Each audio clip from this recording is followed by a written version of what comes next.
اکبر اللہ اکبر۔ زنا کر کے کہنے لگا مجھ سے زنا ہو گیا، حج جاری کریں۔ نبی کے پاس آیا، آپ نے چہرہ موڑ لیا، پھیر لیا چہرہ۔ کیا مطلب؟ اشارہ تھا کہ اگر ہوا ہے تو اللہ کے ساتھ جا کے توبہ کرو، مجھے کیوں بتا رہے ہو؟ اس کو پسند نہیں کیا آپ صلی اللہ علیہ وسلم نے۔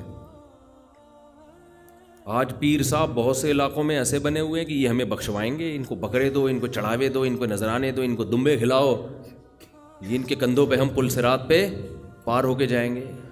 یہ پیر خود نہیں بچے گا، تمہیں کہاں سے بچائے گا؟ اس کی حرکتیں دیکھو تم، جو اس طرح کی حرکت، جو انسانوں کو اللہ سے ملانے کے بجائے اپنے آپ نیک بندہ نہیں ہو سکتا۔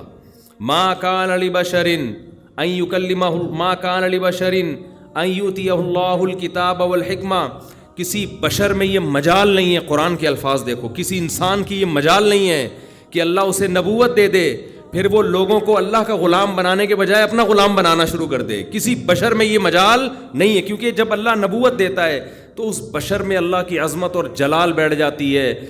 جلال بیٹھنے کے نتیجے میں وہ لوگوں کو کبھی بھی اپنی طرف دعوت نہیں دے گا۔ صحابی نے دیکھا اونٹ نے نبی کو سجدہ کیا تو صحابہ نے عرض کیا یا رسول اللہ آپ ہمیں بھی اجازت دیں سجدہ کروں؟ آپ نے فرمایا نا نا نا نا۔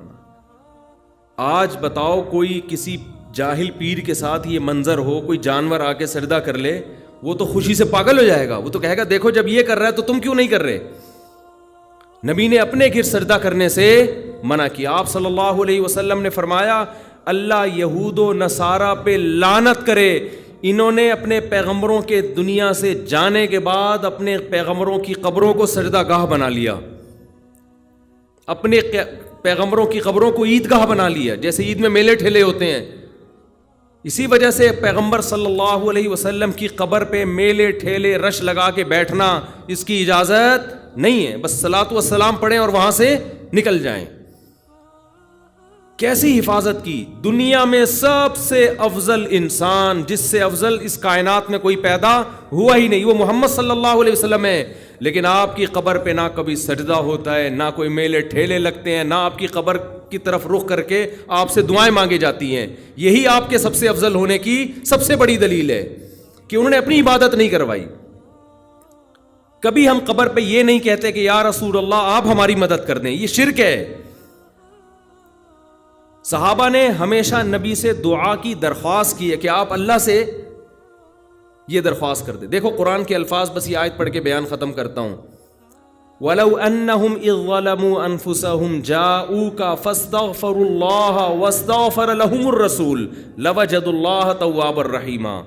پیغمبر کی پوزیشن کو واضح کیا قرآن نے کہ اگر ان سے اپنی جان پہ ظلم ہو، گناہ کر بیٹھیں، تو اگر یہ اللہ سے توبہ کریں گے یا آپ کے پاس آئیں گے اور آپ بھی اللہ سے ان کے لیے توبہ کریں گے تو یہ اللہ کو غفور اور رحیم پائیں گے۔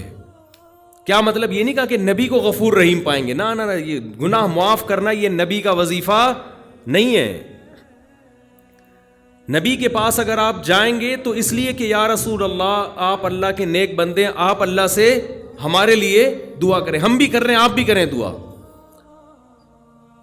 تو نبی کے لیے جب آیا تو وَاسْتَغْفَرُوا الرَّسُولَ نہیں ہے کہ رسول سے استغفار کریں، نہ نہ نہ، رسول بھی کس سے استغفار کریں گے؟ اللہ سے۔ علماء کہتے ہیں درود شریف جو ہم پڑھتے ہیں نا، اللہم صلی علی محمد، اے اللہ محمد صلی اللہ علیہ وسلم پر رحمتیں بھیج، اس درود میں عقیدہ توحید اور زیادہ راسخ ہو جاتا ہے کہ ہمیں یہ سکھایا گیا ہے کہ جیسے ہم اللہ کی رحمت کے محتاج، پیغمبر صلی اللہ علیہ وسلم بھی اللہ کی رحمت کے محتاج ہیں۔ ہاں ہمارے درود کے محتاج اگرچہ نہیں ہیں، ہمیں جو حکم دیا جاتا ہے وہ اس لیے تاکہ ہم بھی سمر جائیں، لیکن ہمیں حکم دیا کہ اللہ سے دعا مانگو کہ آپ پر خصوصی رحمتیں نازل فرمائے۔ اس سے پتہ چلتا ہے کہ نبی بھی کس کے محتاج ہیں؟ اللہ کی رحمت کے محتاج۔ ہمیں دعا کا حکم دیا گیا اور ظاہر ہے اسی لیے دیا گیا کہ یہ دعا اللہ قبول کرے گا اور اپنے نبی پر رحمتیں بھیجے گا۔ تبھی نبی نے فرمایا جو مجھ پر میرے لیے رحمت کی دعا کرتا ہے اللہ اس پہ 10 رحمتیں بھیجتے ہیں۔ اس سے پتہ چلا کہ نبی بھی یہ چاہتے تھے کہ مجھ سے نہ مانگا جائے بلکہ میرے لیے کس سے مانگا جائے؟ اللہ سے۔ میں نے جو کہا ہماری دعا کے محتاج نہیں، مطلب یہ ہے کہ ہم اگر دعا نہیں مانگیں گے تو اس خوش فہمی میں نہ رہے کہ اللہ کی رحمت نبی پہ نہیں ہوگی، تو پھر بھی ہوگی، لیکن ہمیں دعا مانگنے کا حکم اس لیے دیا گیا تاکہ یہ کانسیپٹ اچھی طرح ہمارے دماغ میں بیٹھ جائے کہ ہم نے بھی نبی سے نہیں مانگنا، بلکہ نبی کے لیے بھی کس سے مانگنا ہے؟ اللہ سے مانگنا ہے. اور نبی اس پہ خوش ہو رہے ہیں کہ میرے لیے کس سے مانگا کرو؟ اللہ سے. خوشخبریاں دے رہے ہیں کہ تم میرے لیے اللہ سے مانگو گے. دیکھو جس میں تواضع ہوتی ہے وہ آپ کو دعا کے لیے کہے گا، جس میں تکبر ہوتا ہے وہ کبھی آپ کو کہے گا دعا کے لیے؟ وہ کہے گا یار میرے لیے دعا کرو کہ اللہ میری حاجت پوری کر دے، وہ نہیں کہے گا. وہ کہے گا ابے تو کون ہوتا ہے میرے لیے دعا کرنے والا؟ میرا خود اللہ سے اتنے تعلقات ہیں، میں خود ہی کہہ دوں گا. لیکن جو چاہتا ہے کہ مجھ پر اللہ کی رحمت ہو وہ ہر ایک سے کہہ رہا ہوتا ہے بھائی میں خود تو مانگ رہا ہوں، شاید اللہ آپ کی سن لے، آپ بھی اللہ سے میرے لیے دعا مانگیں. تو یہ اس کی علامت ہے، یہ اپنے آپ کو اللہ کی رحمت کا، دعا کا بہت زیادہ محتاج سمجھتا ہے. ہمارے نبی سب پیغمبروں کے سردار، لیکن تواضع کتنی، امت کو ترغیب دے رہے ہیں کہ میرے لیے اللہ سے کیا مانگا کرو؟ دعا مانگا کرو. اور ترغیب دی کہ جو میرے لیے ایک دفعہ رحمت کی دعا مانگے گا اللہ اس کو خوشخبری دے رہا ہے کہ اللہ اس پہ 10 رحمتیں نازل کرے گا. اور فرمایا جمعے کے دن مجھ پہ زیادہ درود بھیجا کرو. کیا مطلب؟ درود بھیجنا کیا ہے؟ نبی کے لیے اللہ سے دعا مانگنا. تو اسلام نے شرک کی بنیادوں کو جڑ سے اکھاڑ دیا کہ نہیں اکھاڑ دیا؟ اس کے بعد بھی کوئی اگر یا رسول اللہ مدد کہتا ہے، یا رسول اللہ انظر حالنا واسمع قالنا، اور نبی سے دعائیں مانگتا ہے، تو آپ سوچو وہ 180 ڈگری کے زاویے پر چل رہا ہے اسلام کی تعلیمات سے. اسلام ادھر اور وہ بالکل اس کے اگینسٹ. بار بار حکم دے رہا ہے اسلام کے نبی کے لیے دعا مانگو، کس سے؟ اللہ سے.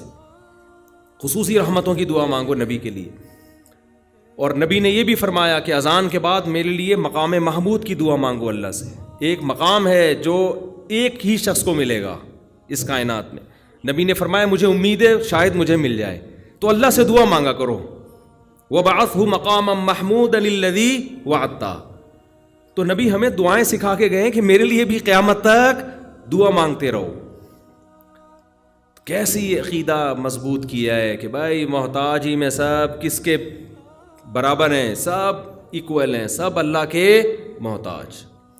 تو اللہ تعالی ہمیں شرک کی نجاست سے، گندگی سے توبہ نصیب فرمائے.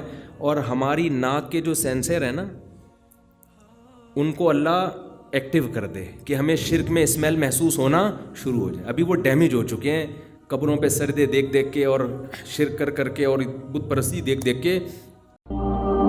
اللہ اکبر اللہ